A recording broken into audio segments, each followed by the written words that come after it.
Okay, this is a book review of Man's Search for Meaning by Viktor Frankl. And I went to go read this book on looking at Jordan Peterson's podcast on Joe Rogan. Then he talked about, he had a reading list up on his website. So I scanned through the reading list, and this is one of the first books that I wanted to read because he mentioned it a few times in a couple of his podcasts. And I really wanted to know and also get an understanding. He kept talking about these books and the reading list that he has up on his website will change your life, and that before going to university or before taking standpoints in politics and expressing your views out into the world, you should read these books to understand what it means to be a man, what it means to be a woman.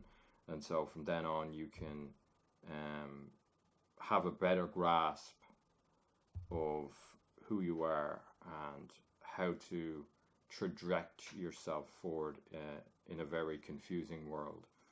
And so this book, Man's Search for Meaning, so it's two parts.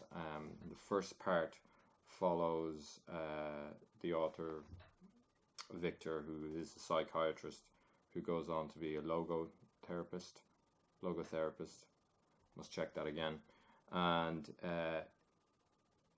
he's a psychiatrist, and the first part of the book goes through his time at 4 concentration camps that he was in, and it is unimaginable,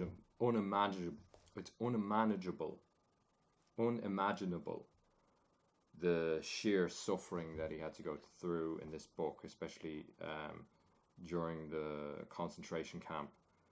Like in our first world society, we can't imagine the kind of suffering and pain and depersonalization that the prisoners of the camp had to go through, from the capo and the SS guards, and literally had no time. So many horrifying stories from the camp, and some of the stuff that came up for me was, especially in the part 1, is that he's like that suicide was a contemplative thing every hour, every day, and that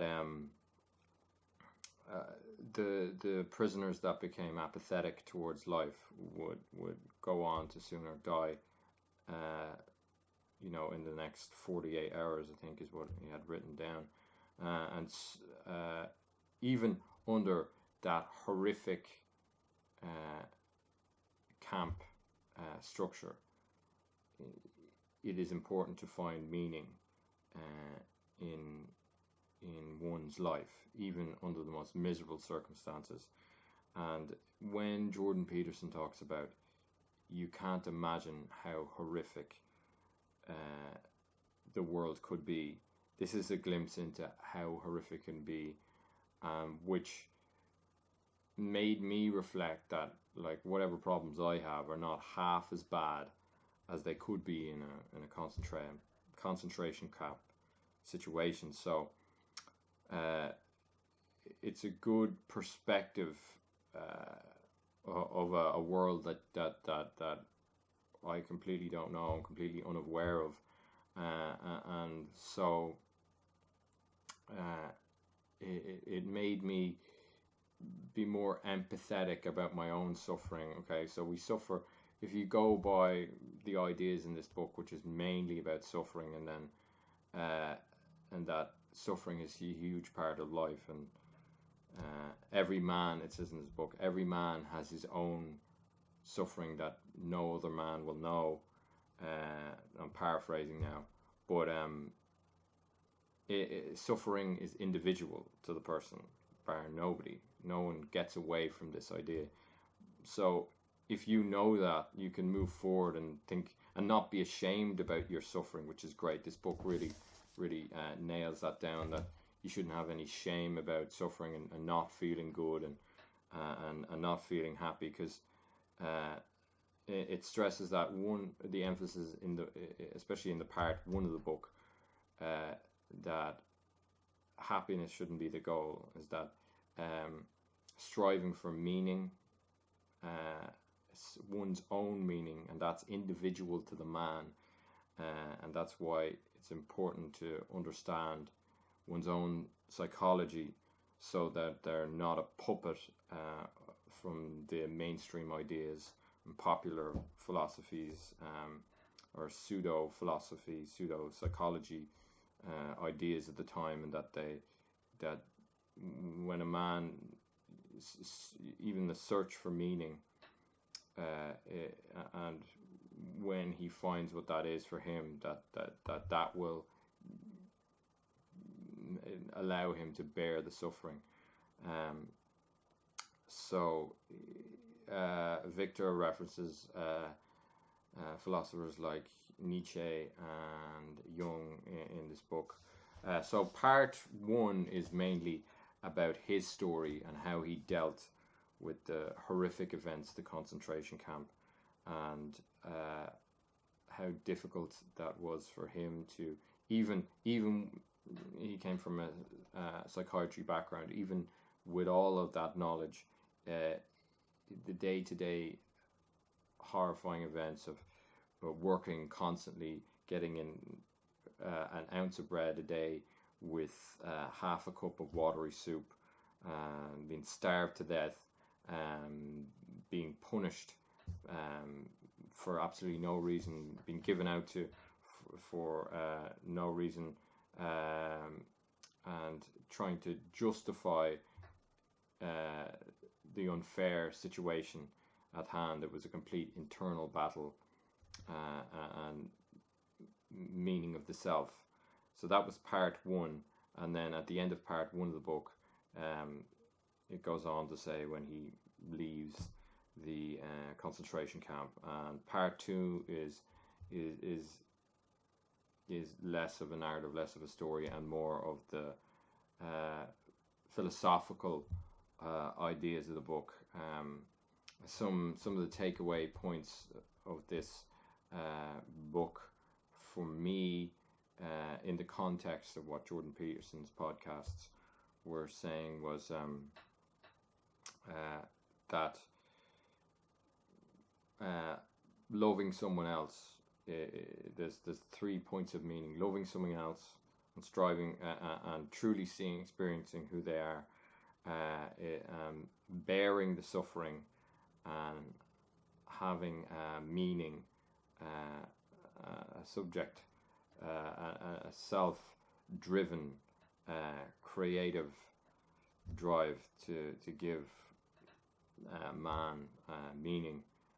That was a sort of big takeaway point, and that those who start to become apathetic for life, that's a lose-lose situation, and that even no matter how bad the suffering is, the challenge is to find a way to bear that. And I mean, that's always going to be difficult. You know, he brings up examples of clients he had who had cancer and wished that they didn't go out miserably, and that they triumphed even in inoperable tumor. They mentally triumphed to enjoy their last months of their life, and that was a noble and dignified achievement to bear the tragedy and the suffering of that. One of the lines that sticks out to me in part two is the tragic optimist. I don't know why exactly, but I guess it's the tragic optimist. No matter how bad it is, the meaning drives you on, and that's. But I do think this book has changed me, in the sense, and I'd really advise that millennials should read this book, because I think that there's an idea in modern culture that we shouldn't suffer and that we should be happy, and that suffering is a bad sign that things are not going well. Well, I think the truth is that suffering is part of everyday life, and that's unavoidable. No matter who you are, how much money you have, and how well things are going, there's always an element of lonely suffering. And there's this idea that millennials don't work hard, that they're sort of self-obsessed, the kind of nihilistic views on life, and that their best friend is this phone here, this gadget here. But I think this book, because we're so protected in this politically correct society, we don't know how bad it could be until you read a book like this. Like, I have no idea or concept of how horrific the events of being in a concentration camp would be. I have absolutely no. I've been protected my whole life and I've been financially supported the whole way through. I've got to go to college and do the experience that I wanted to do. But this gives me perspective on moving forward, and that I should have no excuse for, yes, I have problems that may be hopelessly tragic and I can't fix them, but it's to bear those small tragedies and know that they're inoperable and not fixable, and to move on and still to create work. That's what's important. Create work that's meaningful to you. And millennials, I see that they don't care about anything, and this technology is the enemy, because every time we go to look at our phone, it zaps me of that meaning I had. Once I'm on my phone, I'm in a comparative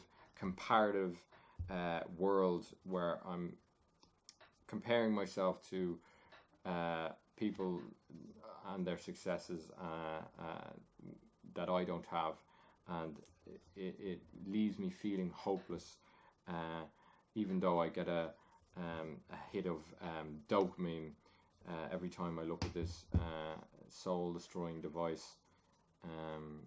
And I think millennials,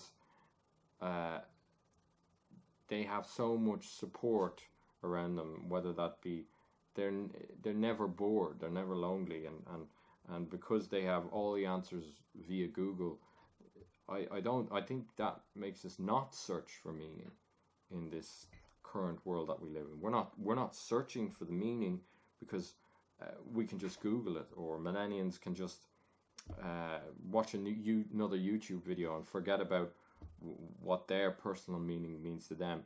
This book is great for that. In the part 2, it's like every man has his own personal meaning, and that overrides religion and it overrides any philosophy at the time. It claims that you being a conformist, you must conform to a certain extent, but being a complete conformist will take from your individuation, and being a totalitarian will also lead you to unhappiness. Both of them, one must search for his own inner meaning, and until you know what that is and you're on the path to that meaning, then you essentially, it says in this book, if you have no meaning in your life, then you are basically saying that you're depressed and anxious all the time, because you've nothing to strive for if your life is meaningless. So well, as I said before, I wish any millennials to read this book and make them rethink, and make us all rethink how we're living, and are we trying to soothe the suffering of everyday life? Number one, that's the one question. Number two, are we striving towards meaning in our work, creative work? And number three, are we truly experiencing another, and to love another man, to love another woman. So to and that gives meaning in knowing someone else truly, experiencing someone else truly. And in today's society, those three are lacking majorly. I mean, uh, all these things I've been sort of striving for the whole time.